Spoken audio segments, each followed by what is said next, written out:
Good morning, Ben. So is it like Christmas Eve for you at this point? Very much so, yeah. Just under 24 hours to the start.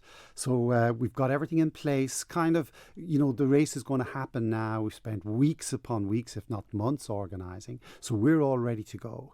So for the race competitors, it's the bill down to the parish. It should be resting up, no thought of any training or anything like that. But perhaps they should be thinking about organising themselves and getting themselves sorted for race day tomorrow. What would be your two golden last minute tips for those taking part? I think one is, don't forget to bring your speed cup. Everybody has been given a reusable collapsible cup for getting water at the feed station. So do not forget that, please. That's number one big tip. And the second thing is, have a plan with your support crew. They don't have to follow you the whole way around. Lots of information on parishwalk.com. How about meeting up at specific points, perhaps where the congestion is less with the cars? On that note, road restrictions, there will be a number of closures, one-way systems and so forth in around the island right through tomorrow. So particularly for people not taking part or supporting, it's well worth being aware of that if you're just travelling around tomorrow. Indeed, yes. So parishwalk.com, that's all the details of the road restrictions there. But if you're involved in the parish walk, plan where you can meet up with your walker. If you're not involved in the parish walk, well, stay clear of the pinch points because there will be delays, no question. And you've got your fan zone again this year around the Patrick area. Yeah, courtesy of Ned Group Investments, we're having our fan zone on Saturday afternoon, 1 till 5 at the Knockalo Showfield in Patrick. We've got food, coffee, ice cream available. We've got a bouncy castle for the kids. We've got the Southern 100 grandstand for people to watch live. Then, of course, we've got the live streaming on our big video screen, live streaming from Glenmay and Peel. So it's all happening at the fan zone. And if you want to get into Peel then, free shuttle bus into Derby Road, maybe to pick up with your walker there, come back to the fan zone, drive home.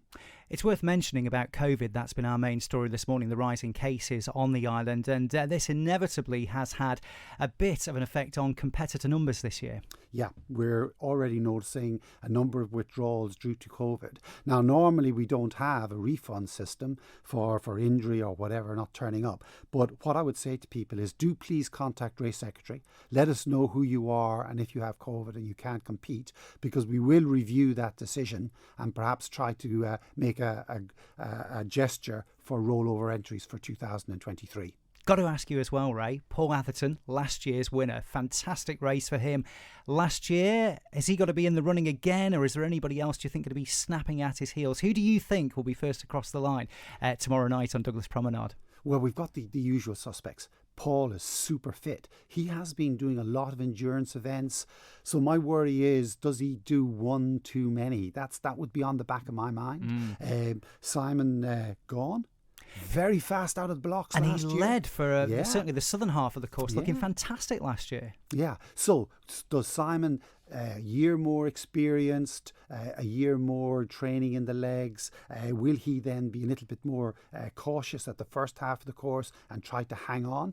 He's a super fast walker, has done a lot of training. And of course we have Liam Parker, second last year. We have then, of course, the very experienced Richard Gerrard. And, an old hand like him, you never rule him out. Hopefully he has a good day tomorrow.